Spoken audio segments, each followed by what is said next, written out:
Hello, my friends. This is Dr. M here to support you principles of economics. And today we'll talk about public goods. Basically, what we need to do is to look at public goods versus private goods from consumer and producer surplus perspective.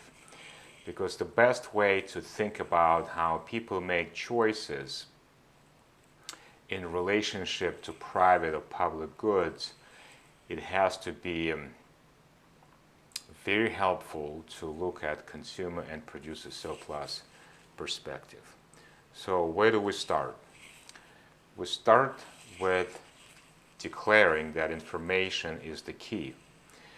Basically, as I stated to you before, each company wants to extract as much cash out of the marketplace, and that means from your pockets, and thus reducing your consumer surplus. Remember when we talked about consumer and producer surplus, we discussed the issue that if the company wants to maximize its producer surplus, it can do so, but only at the expense of consumer surplus. So if you recall from the previous discussions, consumer surplus, basically anything that is above the market price, that is your consumer surplus. Now, producer surplus is going to be anything that is below the market price. So you see those areas are basically competing against each other. When you are going to increase the price to the higher level, then this portion of consumer surplus is now going to go to producer surplus. So you see producer surplus can be enlarged, but only at the expense of consumer surplus. So I need you to understand this concept. In some ways, you can think about from the classical perspective that consumers want to maximize their consumer surplus and producers want to maximize the producer surplus, and they are in war, in constant conflict with each other when it comes to participating at the marketplace. So the objective of consumers is to retain as much cash as they possibly can when they go through the marketplace, and the objective of producers is to collect as much cash as they can as they sail through the marketplace. So there's always a conflict which is resolved through the equilibrium. Now, one of the key features to resolve this conflict is information. For instance, when companies engage in price discrimination, they want to charge wealthier consumers higher price and poor counterparts lower price. By doing so, they will maximize their producer surplus. But the problem is, oftentimes producers don't know who has more cash in the pocket. And this is why they're willing to pay lots of money for such information. Thus, information is the key. The next part is discrimination. Discrimination is done constantly at the and companies discriminate some people against against others because of a simple reason: they can raise their producer surplus at the expense of consumer surplus at a much higher level. And that's why price discrimination exists. For example, for Costco, Sam's Club, and some others who prevent consumers from entry into their stores may look like counterintuitive. Because why would a producer or a business company prevent more customers to buy their product? Doesn't make sense unless the benefit outweigh the cost. The cost in this case, foregone customer base, the number of people shopping at the store, and the benefit is extracting information of the members in order to pursue the most favorable pricing that exists. Regardless of whether it's a price taker or price searcher, please recall from previous discussions that each company wants to be where the marginal cost equals to marginal benefit. That is the most efficient point for any firm to be. Now we have reviewed those basic things, and we can go to discussion of public goods, and we'll contrast that in light of private goods. So what is the public good? Public good can be defined as the good which consumption of one does not interfere with consumption of another. For instance, as you are watching this video, there are other people who watch this video at the same time. Your consumption of this video does not interfere with consumption of another person who is watching that at the same time. You can think about another example, maybe a bridge. When I go over Mississippi River crossing the bridge, there are other cars around doing the same thing. So my consumption of the bridge service does not interfere with consumption of another person. Highways, Army. Army is providing a service called defense. And all people who are within the country partake in equal amount of the security and defense that is provided by the Army. That is the public good. Then there was an interesting discussion of the lighthouse. Lighthouse was basically introduced as a subject to discuss public good production and pricing. And it has been in the scientific literature for a very long time, and thus I'm going to elaborate on that as well.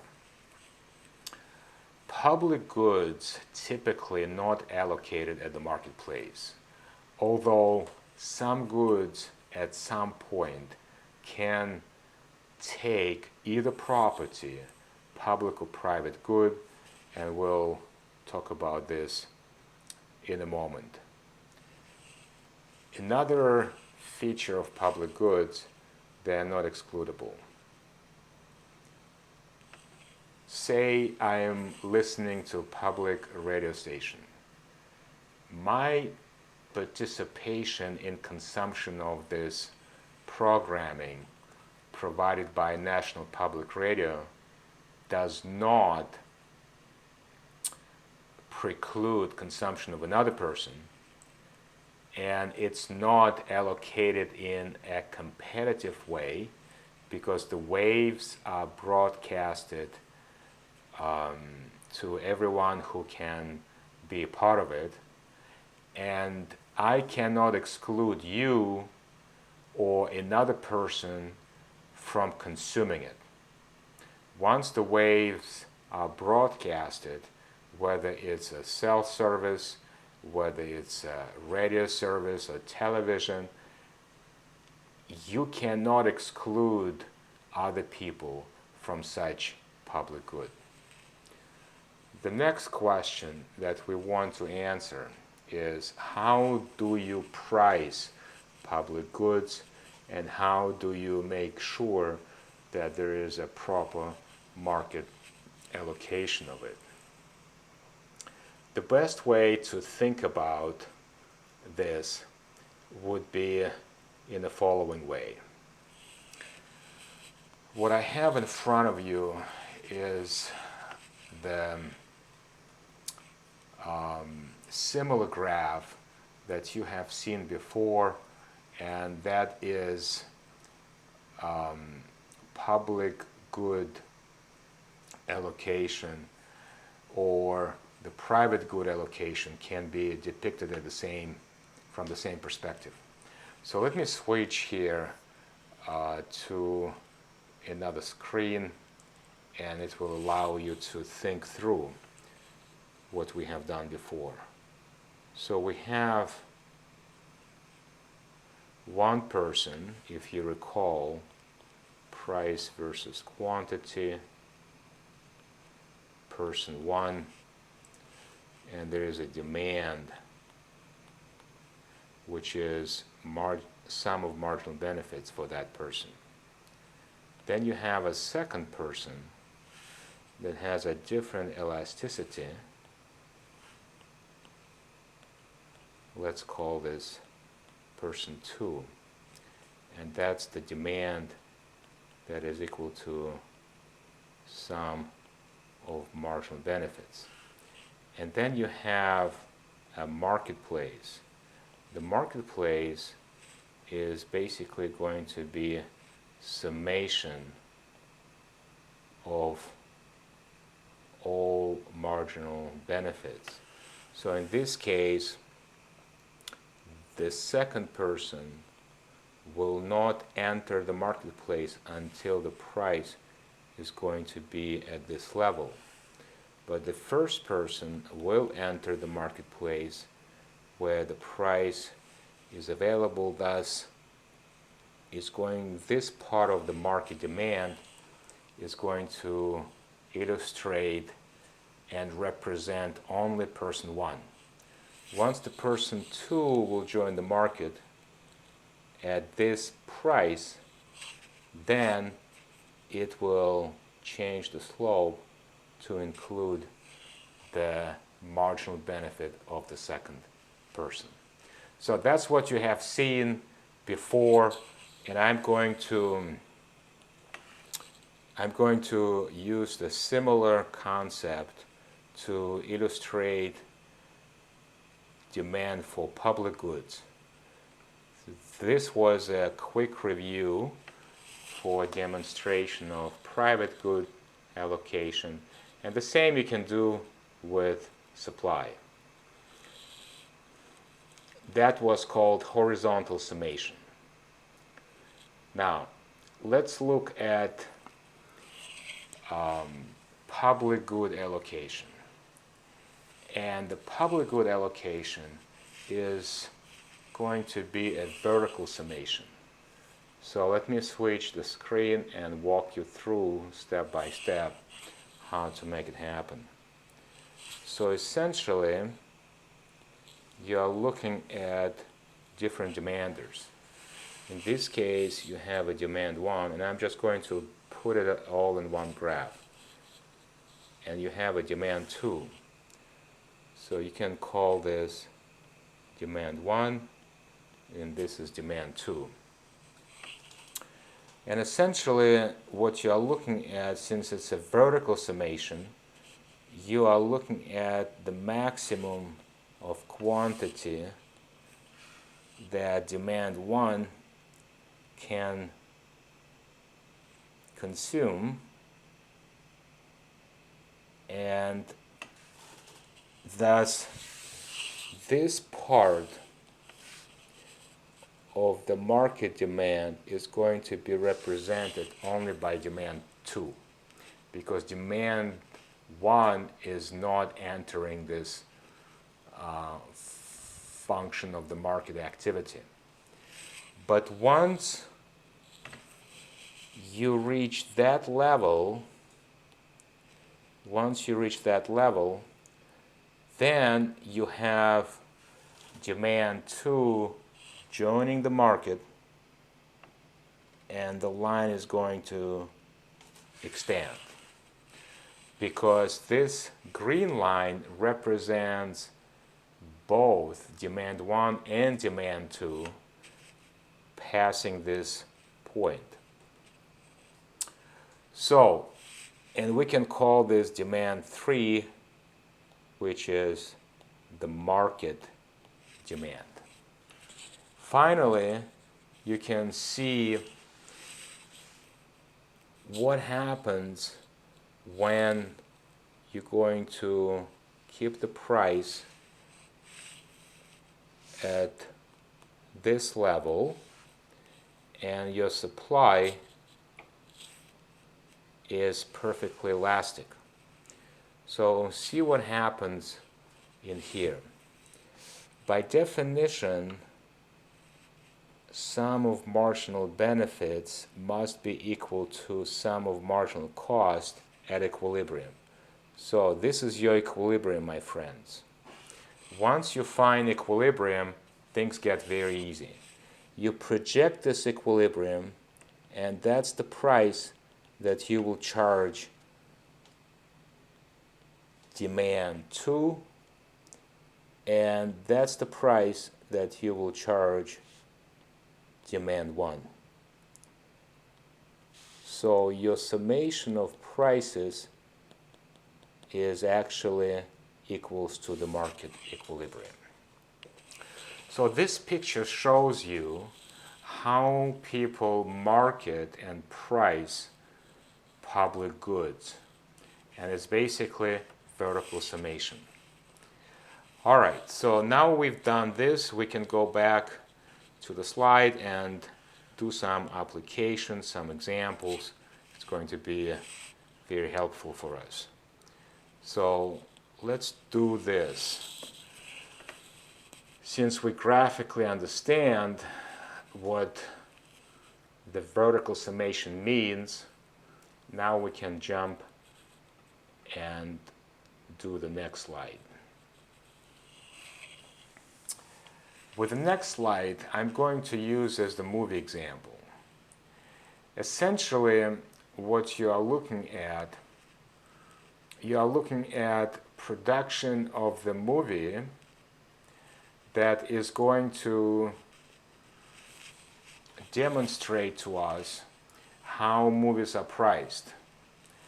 Basically, movies are priced based on how much it costs to produce each movie, but above all, how many movies it takes to pay for the successful movie. What do I mean by that? On average, it takes 20 movies to pay to be equivalent to one successful movie. So a lot of movies are not successful, and they are a loss.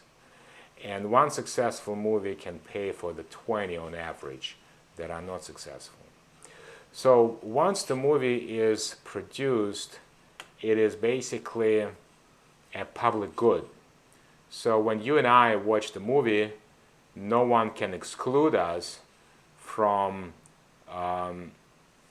consuming that movie, and thus we can look at how we can map things when it comes to the movie consumption. So the same way, vertical summation, we have price versus quantity, and here is your market demand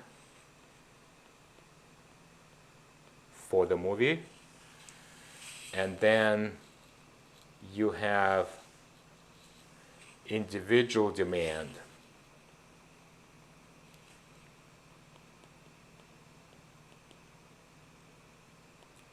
Individual demand for the movie, and you have a market demand for the movie. All right, so let's suppose that it takes $100 million to produce one movie. Once you spend $100 million, you can't spend less, you can't spend more. It's just sort of a fixed sunk cost that you spend on the movie. So thus it has to be a flat line. And that is introducing supply that is perfectly elastic.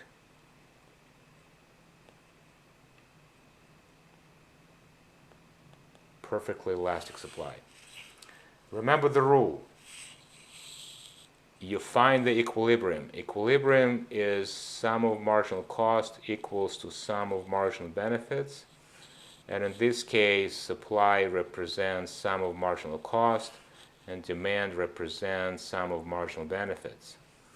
Thus, you find your equilibrium. Once you found your equilibrium, you're halfway done. You are projecting, because it's a public good, you are projecting to the individual demand, and this is the price that each individual will pay in order to watch this movie. Now, once the movie produced, you can't make it less. In other words, if the movie is 1 hour and 30 minutes, you're not going to sell parts of the movies. You are selling either all 130 minutes or nothing. So therefore, this quantity is fixed, just like with any public good. And what was interesting, what would be interesting to consider, is free rider problem. Here's the question before I finish this presentation I want you to think about. Can you look at this graph carefully and then decide what will change when free rider problem is introduced? Free rider problem is basically when there are certain consumers that watch the movies for free, or they either steal the movie, or they download it for free, or they copy the movie for free. So either way, when they consume the movie, they don't pay. That's the free rider problem that exists all over the board, even when it comes to consuming services of defense that comes from the army. There are certain people in this country that don't pay taxes. And if they don't pay taxes, they are free riders because they don't pay for the cost of the army to keep all of us safe. And that goes with National Public Radio. There are certain people who listen to the radio programs all the time, but they never pay for it.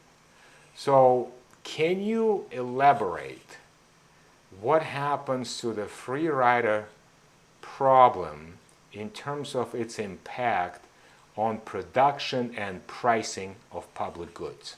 That's the question. So let me stop here. Thank you for your time, and I will start the next presentation with that question. Thank you.